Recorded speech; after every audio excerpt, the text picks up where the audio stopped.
Everyone can hear me okay, right? Okay, so we're going to make a start. Oh, I can see I've been spotlit and I'm looking at myself. I might need to hide the selfie.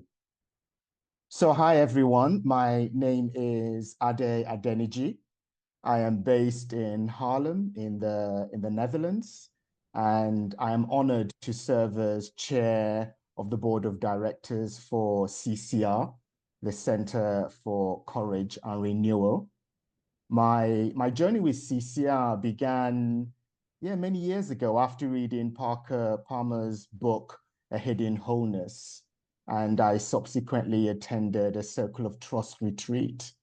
And CCR's mission really spoke to me, which is to nurture deep integrity and relational trust, building a foundation for more loving and equitable and healthy world.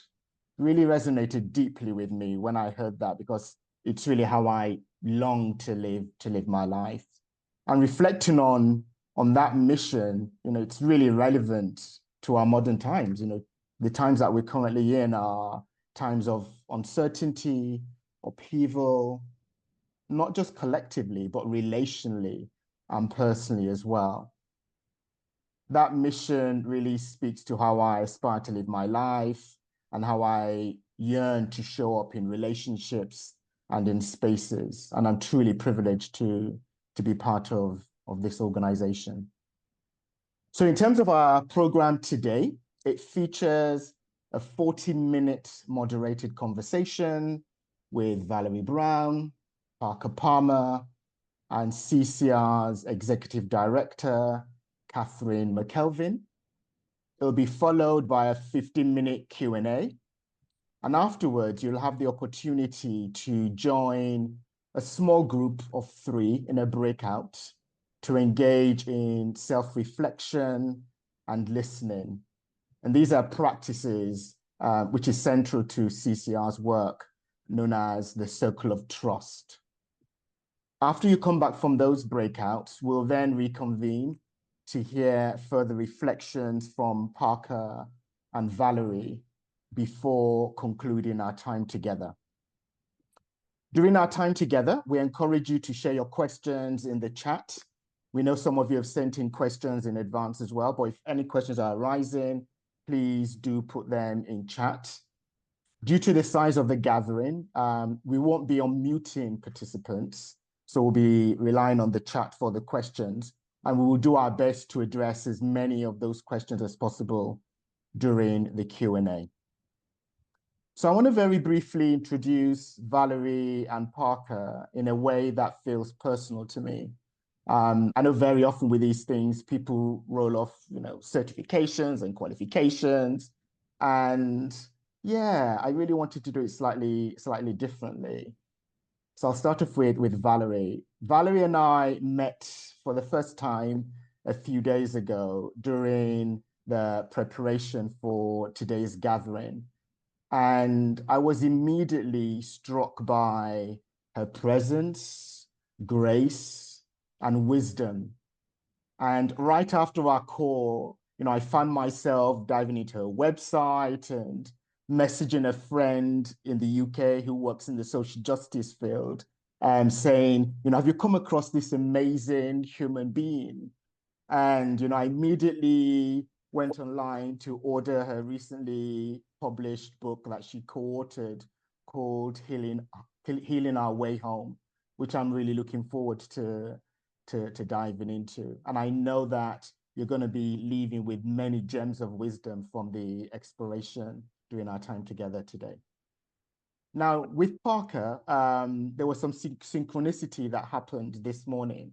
So as part of my morning grounding practice, I've been reading a recently published book by Mark Nepo called You Don't Have to Do It Alone.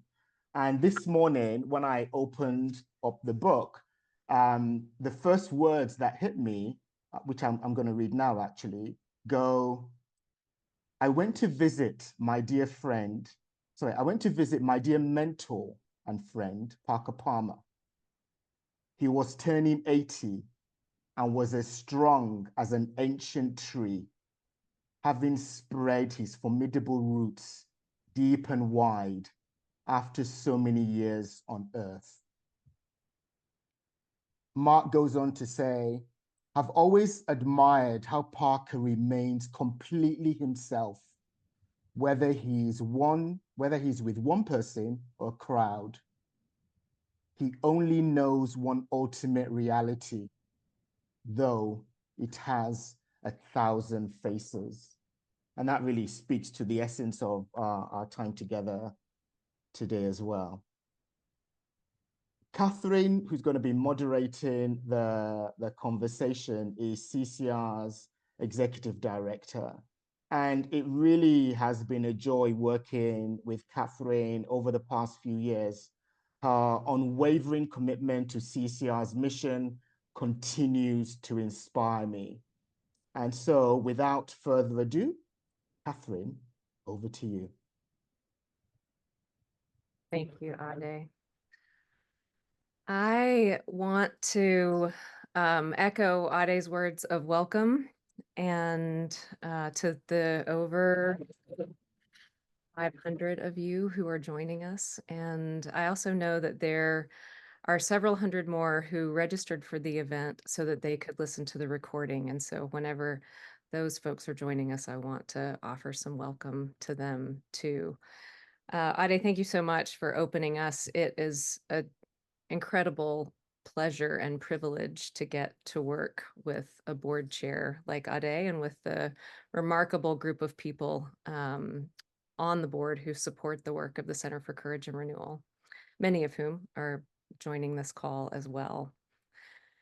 So I want to say just a bit to open our time together, just about where the impetus of this came from. And I think there is wide recognition that we are in a time right now that is marked by just tremendous division and deep uncertainty.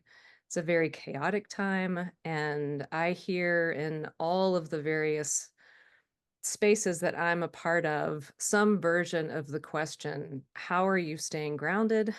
And how are you showing up in the world in this time with clarity, courage, or the conviction of your deeply held beliefs? And so we wanted to hold some space to explore those questions in a really both personal and collective way.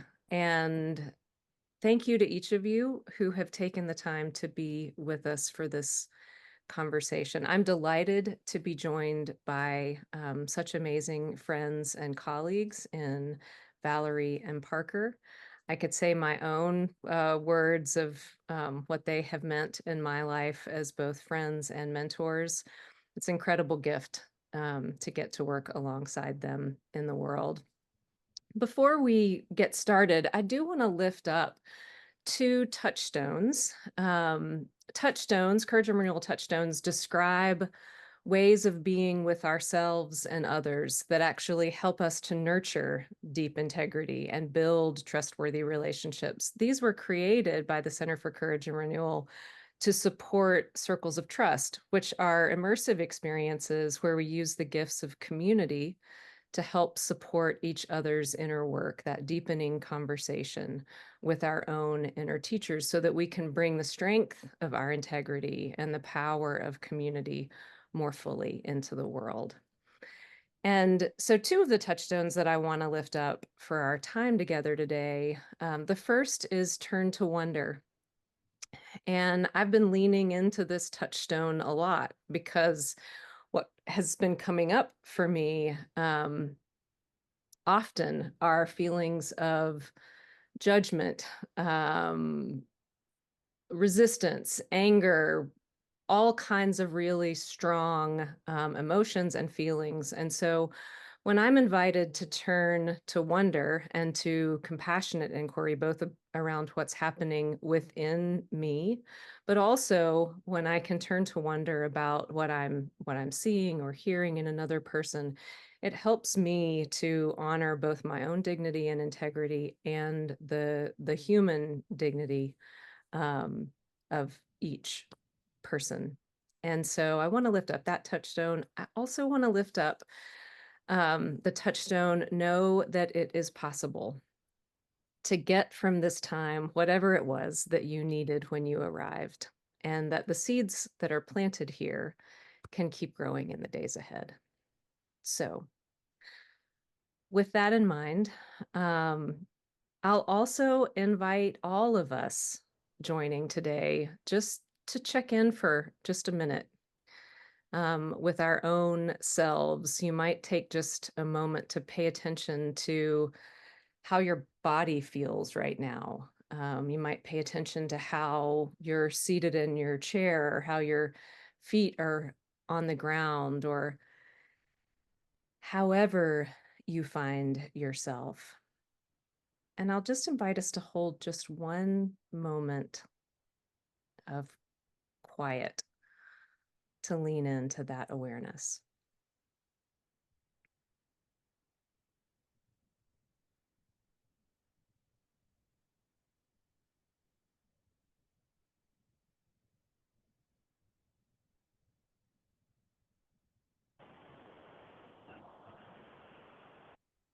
Thank you. Valerie, Parker, there are so many places that we could start. But I think the place that I would like to start is a place that we often start when we gather in spaces like this. And it's really just to check in around the question, how is it with your soul?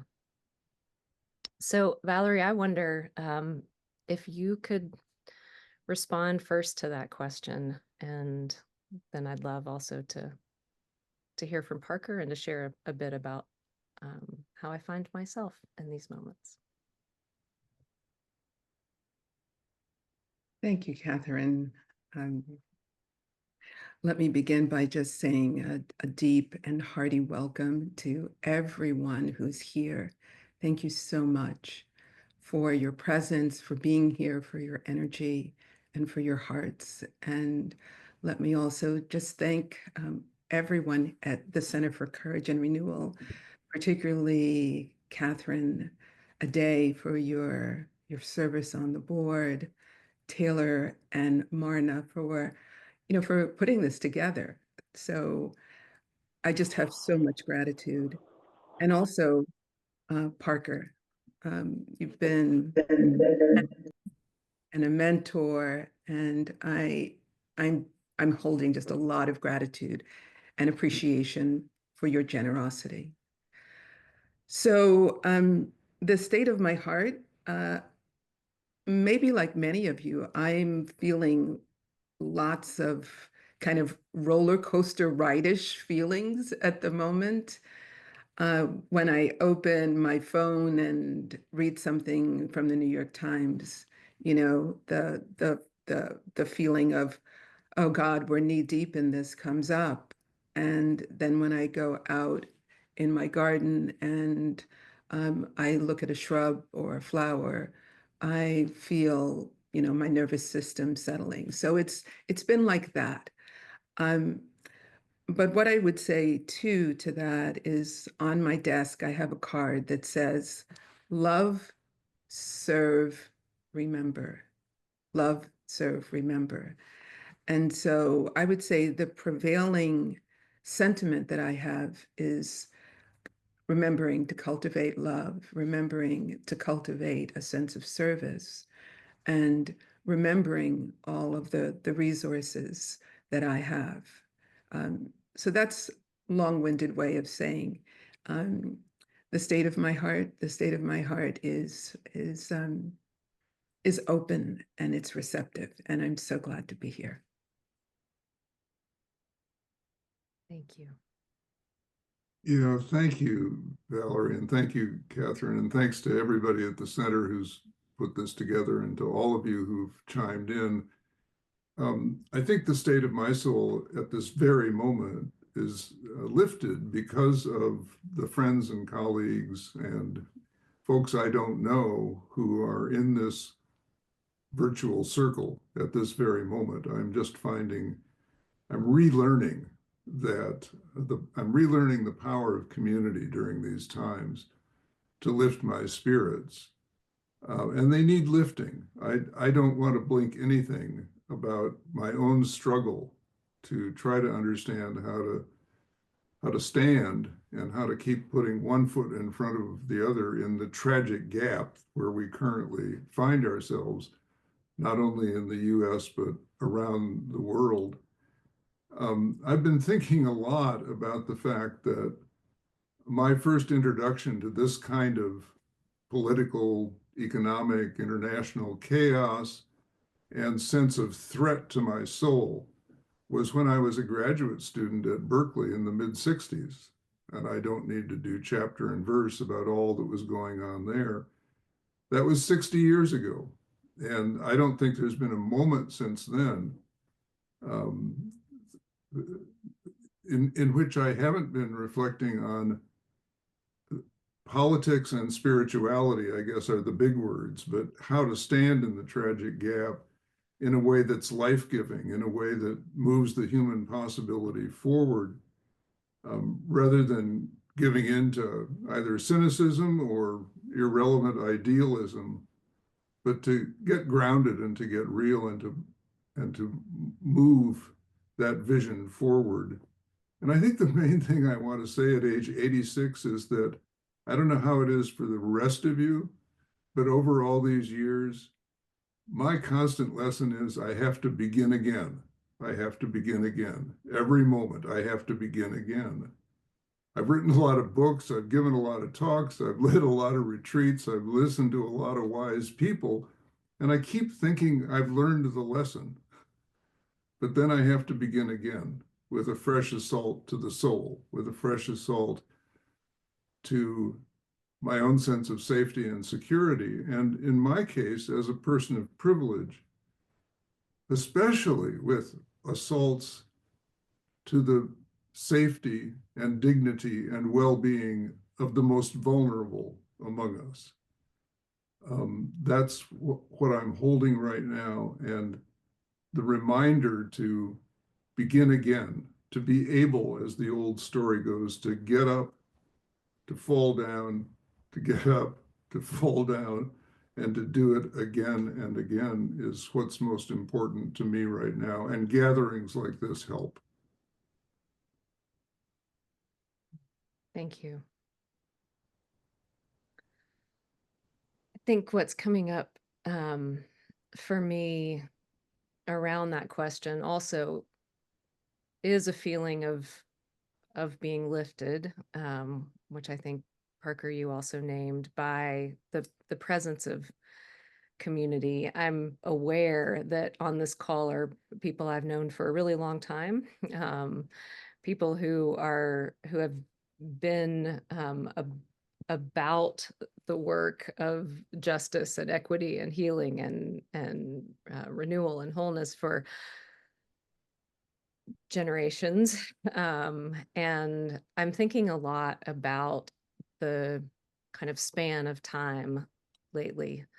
Some of that is in thinking about people who have gone on before us and what we can learn from ancestors. Part of it is some of the stage of life that I'm in, which, lives keep happening in the midst of all the news and those sorts of things. We welcomed a new nephew into our lives in February. I have a son who's going off to college. I'm thinking a lot about those kinds of big transitions that continue amidst everything else that we're trying to navigate. And I'm thinking a lot about the world that people after us will inherit. And so that's an awful lot to hold. I think we're all trying to hold an awful lot in these times. And one of the central questions that we ask in the work that we do is, how do we hold those tensions in ways that are more life-giving than they are death-dealing? And I've already heard, Parker, both you and Valerie reference ways that you're resourcing yourselves and recognizing the resources that you have during these times or that you need during these times. And I just wonder if we could turn the conversation there to reflect a bit on the resources, inner resources, outer resources that you are turning to right now to respond to whatever needs you are facing in the world. Thank you for the question. I think it's really important to be identifying not only resources, but how we're showing up. And here, what I'm thinking about is the importance, particularly now, of self-stewardship, of our capacity to manage our, our very limited, these are not infinite resources, and to offer ourselves compassionate respect for those limitations, those very real limitations that we have. So probably one of our most precious resources is our time.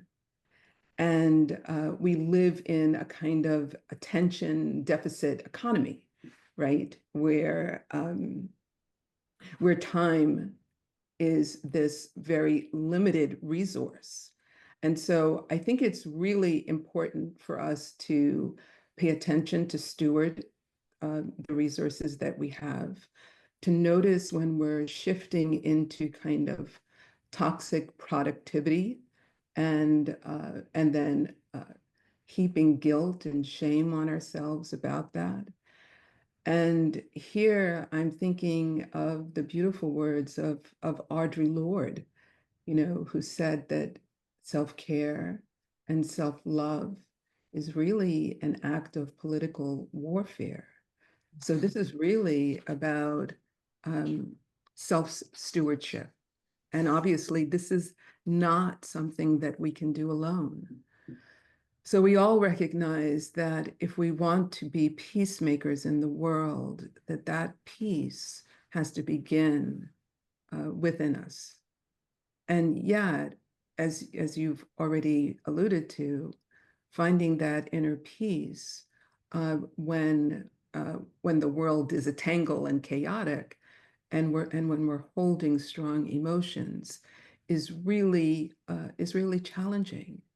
And so, as a Dharma teacher in the Plum Village tradition, I've been a student of Thich Nhat Hanh for 30 years. And so one of the many teachings that he offered us was, what do we do with strong emotions when they come up? And so this may sound counterintuitive, but I'd like to share the specific instructions that he's given with us, because I think they're really relevant. So what Thai, or teacher Thich Nhat Hanh, has said is, when strong emotions come up, we don't suppress them. We don't deny them. We don't try to get rid of them. Again, we don't try to get rid of them. We actually pause. We look deeply. We actually turn toward those strong emotions, right? We embrace them, and we take care of them, and take care of ourselves and soothe ourselves. And over time, with the breath, with the body, with the capacity to pause and reflect, slowly we're able to shift, we're able to resource ourselves, and we are able to become that kind of peaceful presence that we need and we want in the world.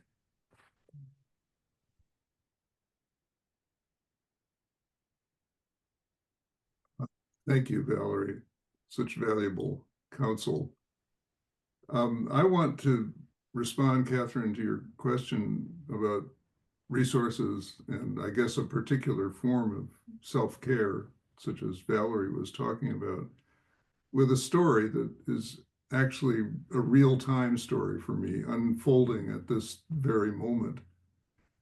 The deeper we've gotten into this, well, as Quakers would say, we're in deep oatmeal. The deeper we've gotten into this oatmeal, the more I have realized that my emotional life, which can be pretty strong and pretty turbulent, was turning increasingly toward anger and blaming the people whom I hold responsible for all this oatmeal. And I also realized that the anger, the blaming, even hatred, was leading me to demonizing people about whom I knew very little. It was based on media images and no real three-dimensional knowledge. This isn't the first time this has happened to me. So this is a story about beginning again. So I decided to reach out in my own area here to someone who seemed to me to represent some of the folks that I was demonizing. In this case, my demonization was all about Christians who understand the faith tradition quite differently than I do. Christians whose understanding of that tradition leads them to political conclusions that are about 180 degrees from where my North Star points.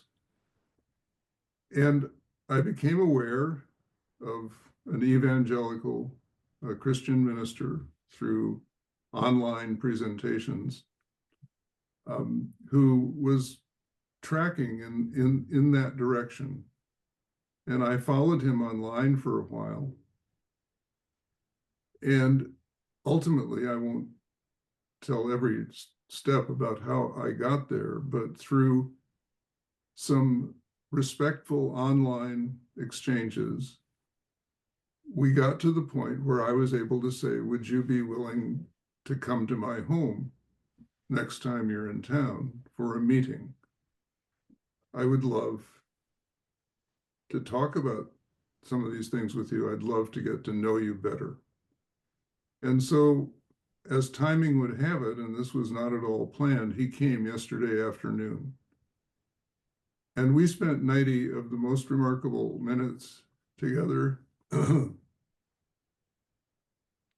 I can remember in recent times. He and I could not be more different theologically and politically than we are, but when we sat down in my living room, I said, I really am not interested in debating our differences. I would like it if we could openly share the life journeys that have brought us to this point. And I was truly astonished. And here it is, begin again, because it's not my first rodeo and it's not the first time I've understood this, but I needed a refresher course. I was truly astonished at the number of points in our journeys which were told openly and vulnerably, because that's what we both wanted. That's who we both are. The number of points of convergence in those journeys that had brought us to who we are and where we are. They shared we had remarkably similar moments on that path. So similar that I teared up several times. And I told him, you may not be able to see the tears, but I'm sitting here on the edge of tears because I'm feeling this soul connection with you. There's so much more I could say about this conversation, but one marker of it is that this morning, 12 hours later, I got a note from him saying, could we do that again?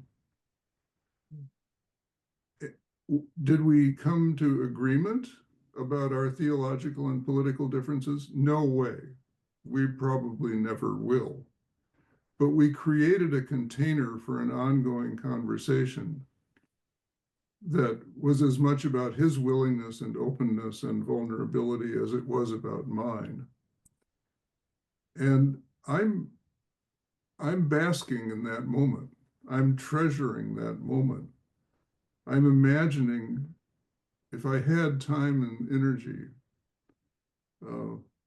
how many opportunities of that sort are out there. and something has shifted for me. So I'll just lay the story down there, but I'll say, is that a drop in the ocean? Yeah, you bet. It's just a drop. But it makes a difference. I'm deeply convinced that everything makes a difference.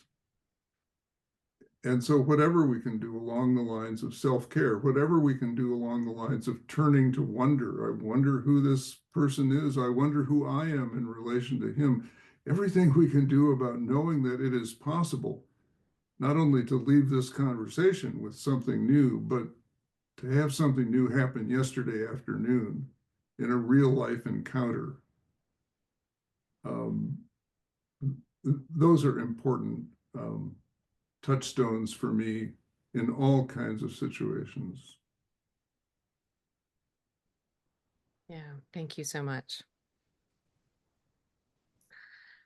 One of the things that really strikes me in the story that you just told, Parker, is how much of a difference it made for this person to become a human to you, for there to be a real human connection. And Valerie, you in your sharing invited us to not turn away from the really challenging emotions that come up for us, the kind of onslaught that Parker, you also described, you know, just feeling kind of waves of that, just anger, frustration, you know, whatever those things are. And I'm reminded of the image that, you know, I learned from you, Parker, so many years ago, of the Mobius strip. And I've been thinking a lot about that in these days when, you know, part of that image is in thinking about the ways in which what's happening out here, you know, kind of get internalized in here. And right now, there is such a flood of what's happening out here that I almost feel powerless at times to stop, you know, all that I feel like I'm taking in right now. But where I recognize I have a lot of power is in what I decide to bring forward into the world. And you talked about that drop in the ocean. What I worry about sometimes is that we've seeded the ocean, seeded not in SEED, but seeded as in kind of let go for fear that the little drops that we're making don't, you know, make enough of a difference. So I wonder if there are any stories or really tangible examples, like ones that you've already shared, about some of those other drops in the ocean, ways that you're trying to bring forward in your own way the goodness that you want to see in the world. There are tremendous forces of division right now that are working to divide us from ourselves and from each other, and every little thing we do, whether it's, I've been traveling a lot recently, and one of my traveling practices is to just decide at the beginning of the day that every person that I meet when I am traveling today, I am going to try to leave them, you know, with a kind energy. You know, traveling is really stressful. And so just the simple decision of, I'm going to try to bring, in the midst of this anxious, you know, time, a measure of kindness to all of those interactions. So I'm thinking about things as small as that, as big as the stories that you've just shared. And I just wonder what else you might offer along those lines. So I really appreciate and love the question. And this is something that I contemplate on a daily basis. Parker, that's such a beautiful story. And it's so emblematic of the work of the Center for Courage and Renewal. And it's a reminder of the importance of knowing another person's story. right? These stories, the person's life story is like an umbilical cord to their soul, right? We cannot other a person when we know their story. And so the closest distance between two people is understanding that person's story. And so I just want to shout out for, yes, knowing another person's story. But I think that there are many, many things that we need to remember at this time. There's remembering that first and foremost, we're social beings as human beings, that being social engagement is not just important. We know that it's a biological imperative that we cannot survive without it. And so one of the things that I think we're asking ourselves underneath the surface of all of this, and I could hear that kind of asking this question in the story that you just told, Parker. The question is, am I safe? Am I safe with this person? And so I think it's really a paradox that we are social beings, and yet we're living in a time that the Surgeon General has described as an epidemic of loneliness and isolation that necessarily breeds distrust, fragmentation, and othering. And so I think there are very concrete and specific things that we can do, whether we're on an airplane, whether we're in the grocery store, whether we're in the laundromat, that we can do. So one thing we can do is validate another person. Validate that person for their very beingness.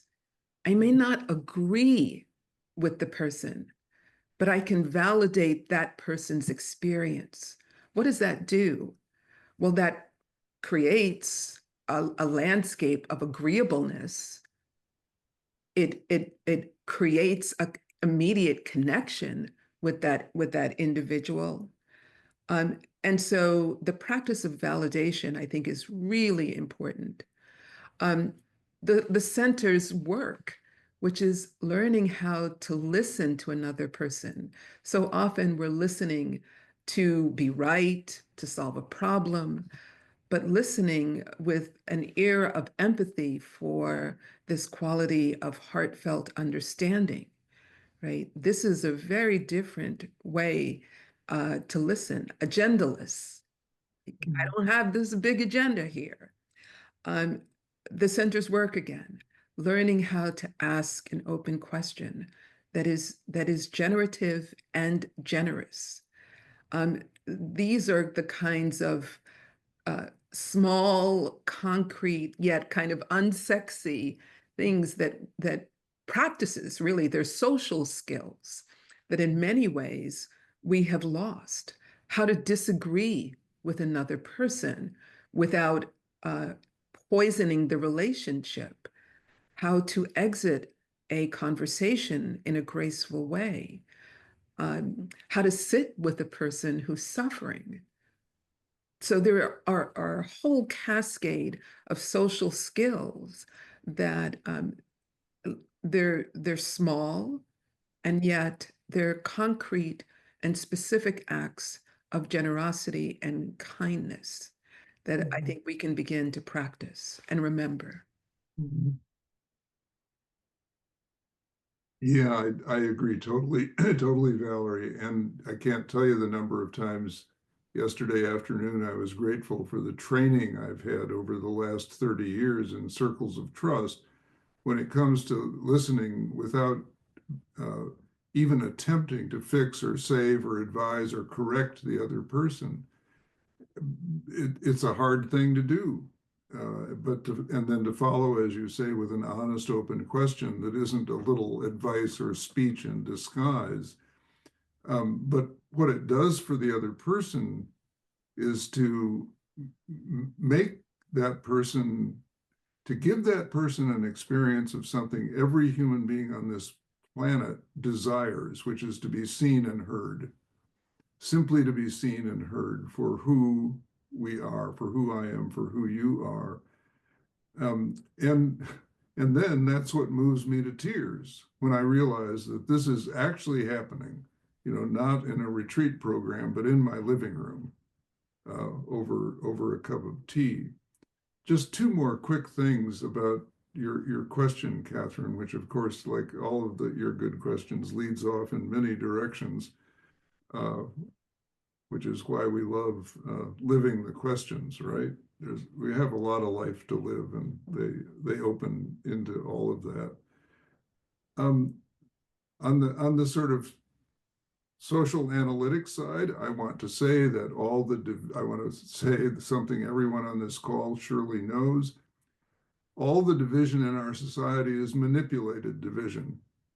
It's fomented by people who are really expert at the political strategy of divide and conquer. It's total manipulation. They know that the more they divide us, the more they isolate us, the more we hide out in our houses away from the company of strangers, the easier it is to control us.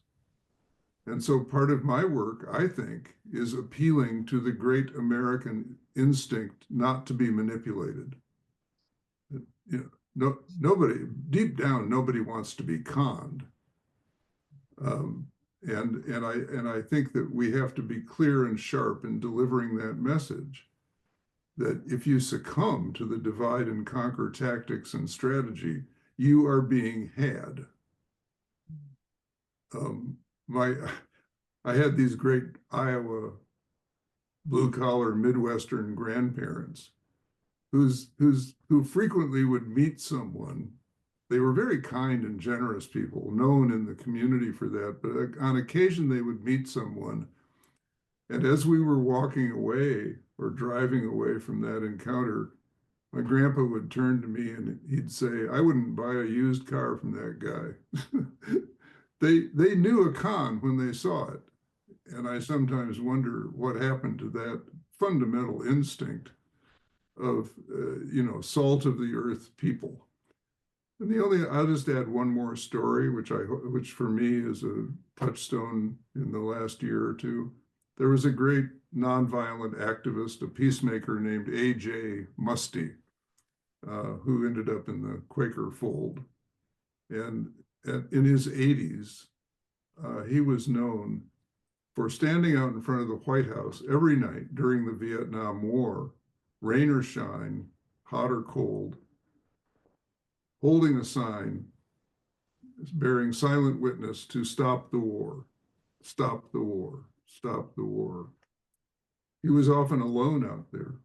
It was night, it was raining, it was cold. A reporter came to him and said, "Mr. Musty, surely you don't think that by doing this, you're going to change the administration's posture on the Vietnam War, do you?" And Musty said, "Oh, I'm not doing this to change the administration. I'm doing this to keep this administration from changing me." So I just want to witness to the importance of bearing witness, of making testimony, in order to keep them from changing me. Yeah, thank you for that. Parker and Val, I want to bring in some questions that others have offered. And so we made the invitation before this conversation, if there were questions that people wanted to offer. And we know that there are others that have been offered as we've been chatting. And a number of these questions cross some similar themes. And so I'll probably combine some of these a bit. But we have a number of folks who have lifted up questions that are really related to this conversation around seeing others as humans and ways that we can humanize people, while also recognizing that the very people that we may be wanting to see in more human ways, in ways that honor their dignity, may also be people who continue to have a great disregard for human dignity and may be perpetrating tremendous amounts of harm.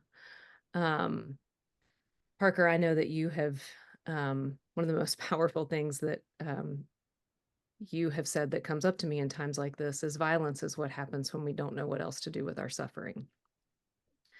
And there's a lot of violence, there's a lot of harm, there's a lot of need for healing right now in the world. And how do you hold, this is for both of you, how do you hold the this deep bow to human dignity that we talk about alongside the very real recognition that there are people actively trying to destroy other people's lives, actively trying to diminish and harm others? What would you say? Yeah. So I'd like to share a story. This is from my life as a lobbyist lawyer. So for 25 years, I was a lawyer lobbyist, and also so I was doing the work of persuasion and influence. And the work of a lobbyist is essentially to get people to do stuff that they otherwise don't want to do. And that's called persuasion and influence.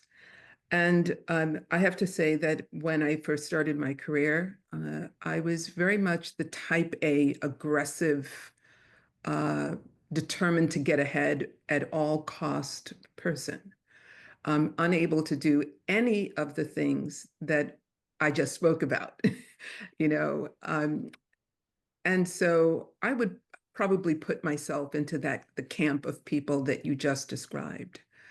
But something happened, and I guess it was, again, about 30 years ago, I started practicing meditation, mindfulness. I was a closet meditator. I started practicing with Thich Nhat Hanh. And I won't go into that story, but it all kind of happened by mistake. And over time, I started changing from the inside out. Now I'm a working person. I didn't have time to sit cross-legged, in zazen for 3 hours a day. I had to work. So I decided I was going to start practicing meditation while I was actually working, while I was actually lobbying. And so I told this story last week to a group. So I did just that. I did exactly the instruction about how to practice meditation. So I would feel my feet on the ground, and then I'd feel my breath in my body. And then I'd notice where there was tension, like resistance built up in my body. And I would slowly soften those places of tension and hardness and rigidity, over time. And I do this all day long. And so I'm in the halls of Congress, or I'm in the state legislature, I'm in a business suit, and the job is to influence, to talk to Republicans, Democrats, whatnot, to persuade them. And with this mindset of softening my body, feeling the tension, releasing the tension, feeling the breath, softening, something happened in my mindset. My mindset also began to soften. I started to take genuine and sincere interest in the other person. In fact, I wouldn't open my mouth to say anything until I had genuine and sincere interest in the other person's well-being. And then what came out of my mouth was kind of a surprise. I would say something like, well, tell me how you feel about this bill, or how does it affect your constituents? And so the space between us actually changed.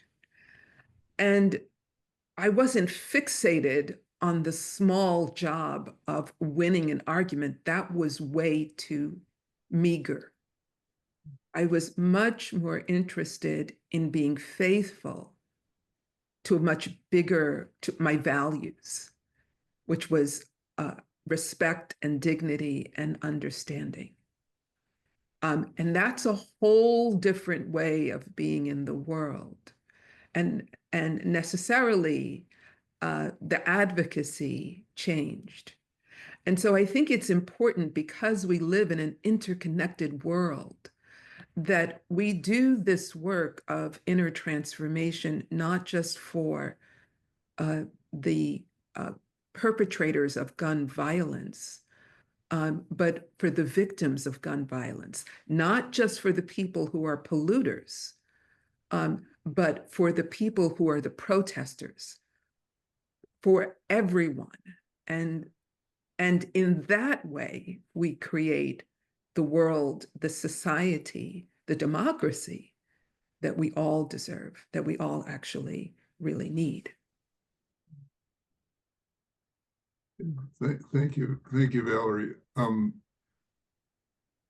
It's such a big question, Kathryn, and I know we're running short on time, and we want to get other folks in on this conversation. So I want to say this, in my own version of the Christian tradition, there are several ways of speaking that are important. Two of them are pastoral, which is what we've been talking about here to some extent, and prophetic, which is the critical work of speaking truth to power and not holding anything back, but doing it in a way that is your best crack at an honest analysis of what's going on. And I believe that one of the pathologies of the modern era is what I call the empty self, the self that is so thoroughly disconnected from the soul, to use a word that works for me, so thoroughly disconnected from any sense of personal identity and integrity, that there is an endless process of trying to fill that emptiness up by bringing other people down. That would be at least one point of view on what we call evil. And I think that there are so many settings in our lives, religious communities and classrooms come quickly to mind, where an analysis of the empty self is important. The diagnostic tools to realize when the symptoms of that kind of thing start happening in you, or when you observe it in others. And in the long run, I've thought a lot politically about the liberation movement that was most formative in my life, which was the Black liberation movement, not only of the 50s and 60s, but going way back to before the founding of this country, where the phrase that came up is a phrase that's often understood in a very benign way, but it's actually a very prophetic phrase. We shall overcome. Overcome, win, beat that evil. We shall overcome. We're all looking for ways to do it. We're all works in progress. But that's the prophetic call. It doesn't mean holding hands with everybody. There are some people with whom I won't be able to hold hands. It doesn't mean inviting everyone into my living room. There are some people that won't want to be there and that I won't want to have there. Because I do not, like Elie Wiesel, who refused ever to engage in a debate with a Holocaust denier because he didn't want to give any oxygen to that argument. There are some conversations I'm just not willing to have for the same reason. I really figure if it's good enough for Elie Wiesel, it's good enough for me. So I guess in a nutshell, that's my response to the confrontation with evil, which is very real and very present these days. Thank you both. We only have about 2 minutes before we want to move into a time of reflection. But there have been a few other questions that touch on the habits of the heart, Parker, which you write about in your book, Healing the Heart of Democracy. And there are a number of people who are noting the relevance, of course, of that book today and in that concept today. And I just wonder if either both of you might reflect on one of the habits that you are really trying to hold right now. Those habits are an understanding that we're all in this together, an appreciation of the value of otherness, an ability to hold tension in life-giving ways, a sense of personal voice and agency, and a capacity to create community. And I just wonder if there's one that really stands out to you that you would just want to lift up.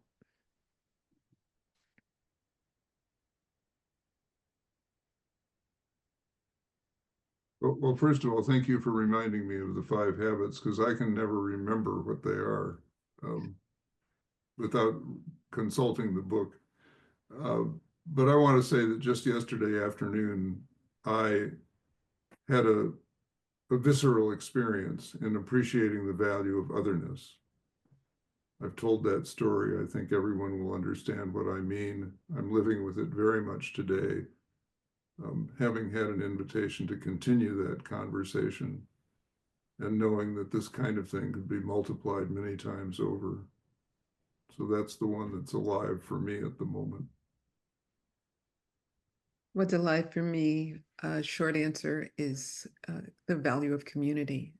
We're not going to do this alone. And here I'd like to lift up the words of the great civil rights leader, Grace Lee Boggs, who passed away at 100 years young. It's not a matter of critical mass.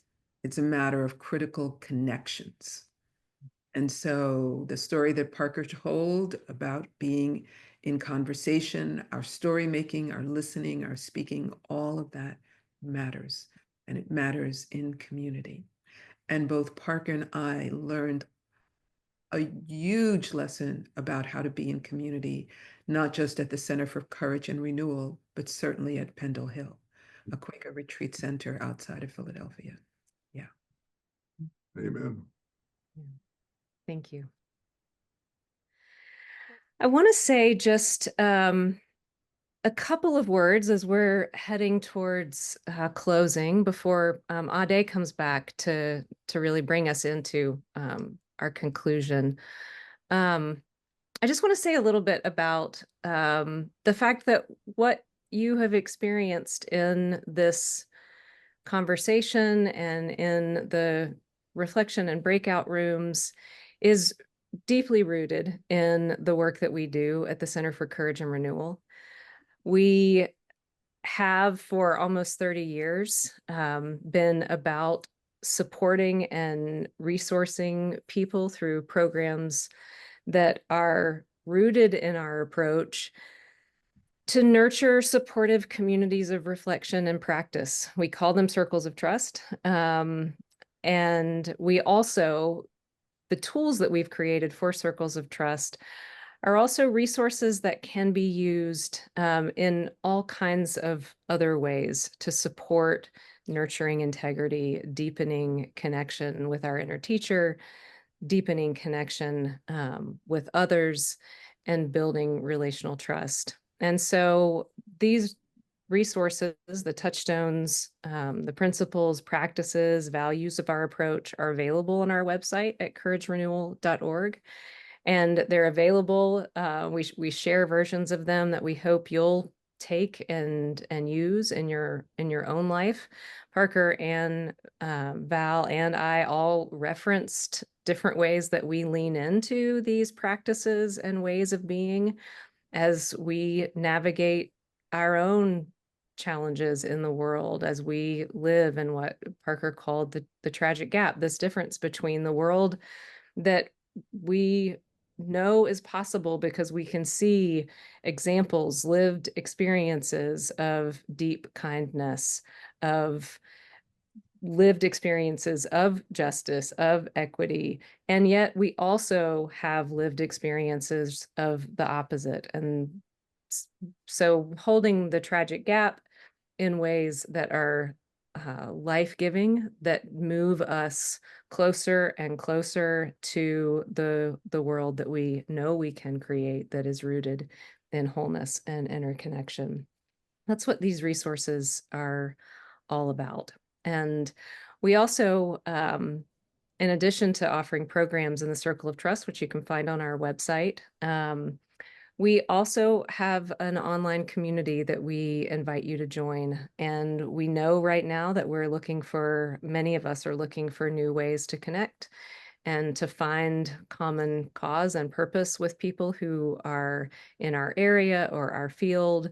And that's a part of the purpose of creating those communities of practice that people are invited to join. Also, there's information about that on our website.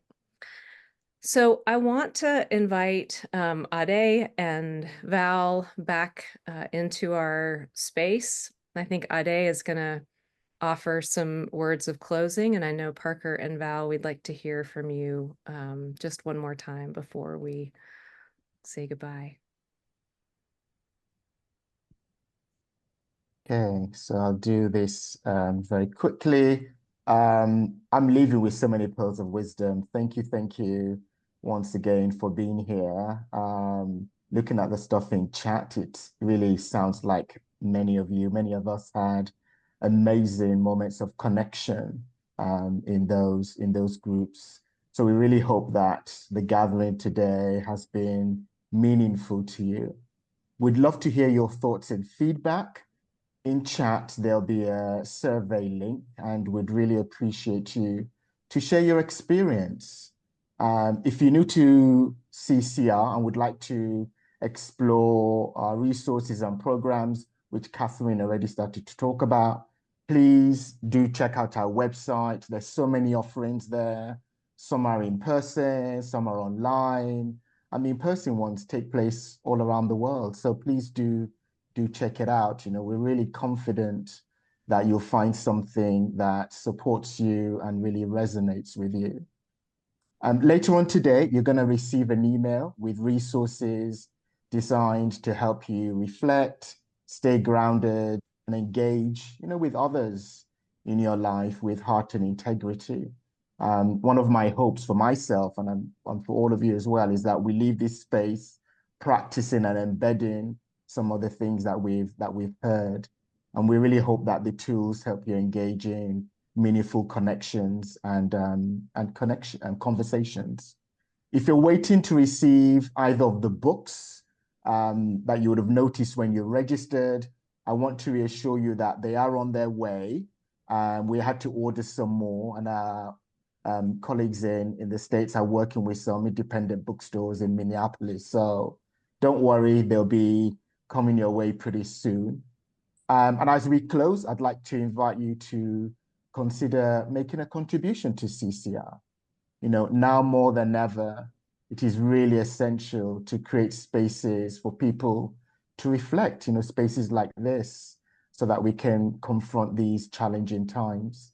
Your gift can certainly have a profound impact on the work that we do within the center, helping it reach many, many more people who might not be able to afford coming on these programs.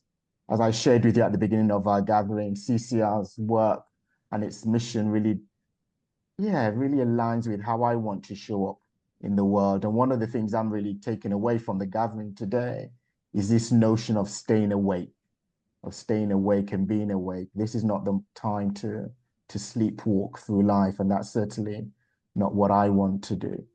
If you feel moved to support our work, there'll be a donation page that's also posted in chat. And so, once again, I'd like to thank you for being part of this experience. And I think I'm passing on to, Parker and Valerie to say some final words. Okay, I'll jump in and leave Parker to the final word. Gratitude, gratitude, gratitude to the center and to everyone here. Yes, we are living in very complex times. And I think it's really important that we cultivate hope. Hope not as in wishful thinking.